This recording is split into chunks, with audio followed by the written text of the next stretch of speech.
due passi in un percorso di fede.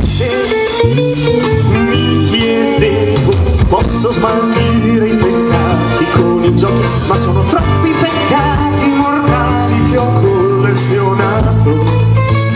Per esempio ho fatto adulterio, mentito, rubato, continuamente il pisello toccato, fin dall'età di 6 anni ero già condannato.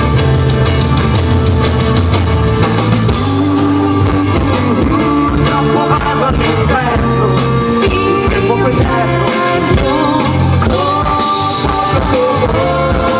gli onanisti, i comunisti,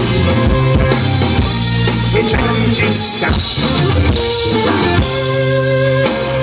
Si avrebbe detto che sarei finito dannato, ma come ti muovi, ti imbazzi in un peccato, credi in un gruppetto di dei e poi li nomini un vano.